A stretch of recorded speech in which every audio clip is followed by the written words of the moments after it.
Nós estamos no meio do Parque Estadual da Serra da Tiririca, um parque que tem 3.400 hectares aproximadamente e que é um pedaço lindo no estado do Rio, da Mata Atlântica. Olhem essa vista! Dessa vista, a gente pode ver um lindo ecossistema e é isso que a gente está fazendo aqui. Hoje a gente vai estudar ecologia.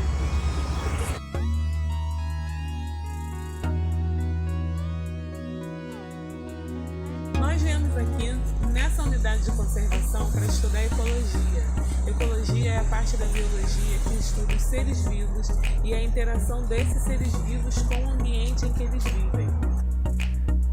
Dentro da ecologia, gente, há vários termos específicos que são essenciais para entender mais sobre essa matéria.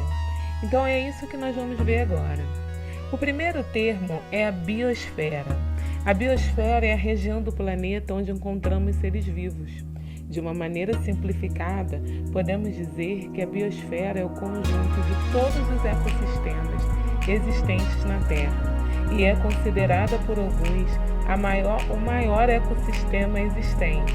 Ou seja, todo lugar do planeta onde tem seres vivos é considerada a biosfera.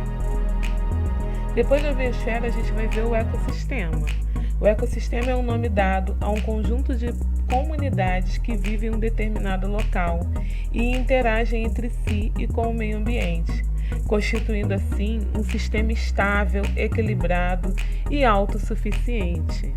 Essa floresta é um ecossistema. Então, o que é um ecossistema? O ecossistema é um local onde fatores bióticos e abióticos convivem. Fatores bióticos são aqueles que têm vida, como as árvores e os animais, por exemplo. E fatores abióticos é aqueles que não têm vida, as rochas, o solo, a temperatura, a chuva. Dentro de um ecossistema, a gente vai ter várias comunidades. Uma comunidade é formada por todos os organismos que vivem em uma área em determinado período de tempo, ou seja, todas as populações viventes de uma região, uma comunidade. Alguns autores definem ainda a comunidade como a parte viva de um ecossistema. As comunidades geralmente são formadas por populações. Dá-se o nome de população ao conjunto de indivíduos de uma mesma espécie que vivem em uma determinada área, em um determinado período de tempo. A ênfase na área e no período de tempo é essencial, porque a gente tem que entender que os seres vivos que estão, mesmo sendo da mesma espécie, que vivem em locais diferentes, não formam uma população. Nós fomos conhecer uma população de siris dentro do canal no Recanto de Itaipuaçu, Maricá. Olhem aí.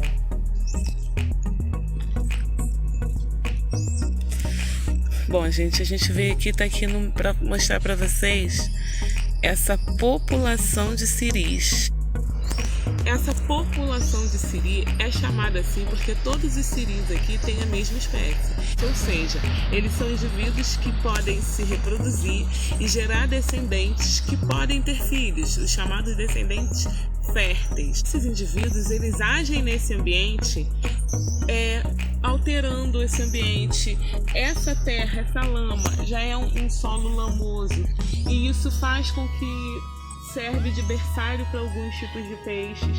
Esse é um nicho ecológico dos siris. Então esses siris têm um papel nesse ambiente e isso é chamado de nicho ecológico. Esses siris estão localizados no seu habitat. O habitat é um termo bastante utilizado na ecologia e diz respeito ao local onde uma determinada espécie vive e desenvolve-se. Ou seja, o habitat é o ambiente propício para que uma espécie possa se alimentar e reproduzir. Cada espécie vive em um habitat específico. Sabe a diferença entre caranguejo e siri? O siri, na verdade, é um tipo de caranguejo.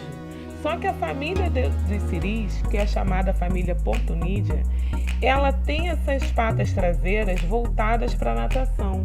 Então todos os siris sabem nadar, enquanto os caranguejos conhecidos com esse nome não sabem, porque essas patas traseiras são voltadas para o ambiente terrestre, são voltadas para andar. Muito interessante, né?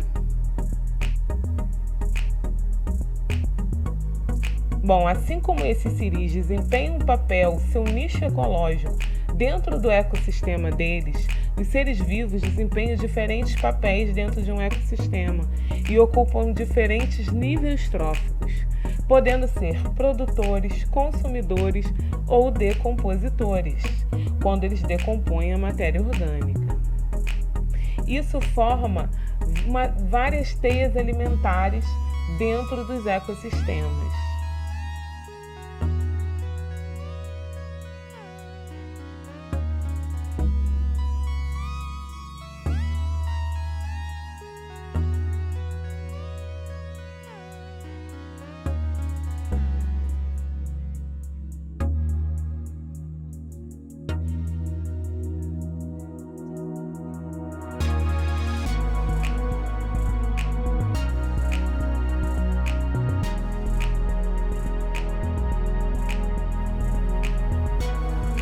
Dentro de um mesmo ecossistema, nós vamos encontrar as relações ecológicas, ou seja, os seres vivos eles vão estabelecer relações e conviver dentro de um ambiente.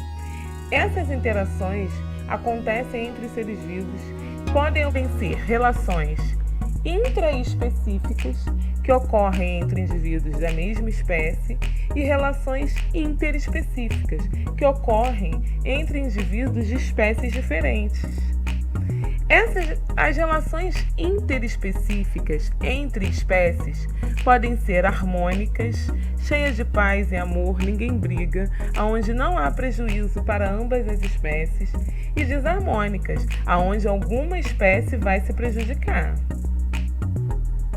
O mutualismo é uma relação harmônica onde indivíduos de espécies diferentes interagem e ambos se beneficiam.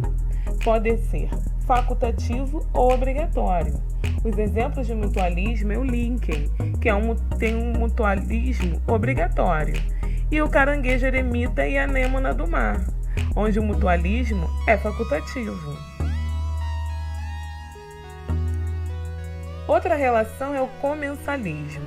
O comensalismo é quando indivíduos de espécies diferentes interagem e apenas um deles é beneficiado com essa interação, mas sem causar prejuízo ao outro. Como, por exemplo, os urubus, que se alimentam dos restos de alimentos jogados pelo homem no meio ambiente, e os pássaros, se alimentando do resto de comida que ficam dentro dos dentes dos jacarés, certo? Agora, as relações desarmônicas entre espécies diferentes, ou seja, interespecíficas. Algumas espécies podem causar prejuízo a outras. O amensalismo é uma relação desarmônica onde o organismo libera compostos que impedem ou inibem o desenvolvimento de um organismo de outra espécie. Um exemplo são os fungos, que liberam substâncias que causam a morte de certas bactérias. Outra relação desarmônica é o parasitismo. Um organismo parasita retira de outro hospedeiro os nutrientes necessários para sua sobrevivência. Um exemplo é o piolho. O piolho pode causar doença no ser humano. Então, ele é um parasita dos seres humanos. O predatismo é quando um organismo mata e alimenta-se do outro, de outra espécie. E um exemplo é o leão, quando se alimenta de uma zebra. A competição. A competição pode ocorrer quando indivíduos de espécies diferentes brigam por recursos, como alimento e espaço, em determinado ambiente. Vários herbívoros vivendo em uma área pode causar competição, por exemplo. E as relações dentro das espécies, as relações intraespecíficas. Elas podem ser harmônicas ou desarmônicas. A sociedade. A sociedade é quando os indivíduos da mesma espécie cooperam entre si e estabelece uma divisão de trabalho.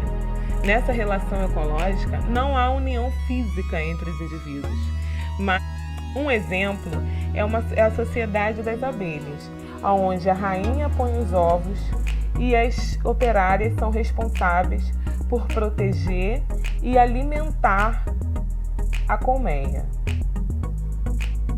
Uma colônia é quando os indivíduos estão anatomicamente unidos, podendo ocorrer ou não a divisão do trabalho. Um exemplo é a caravela portuguesa.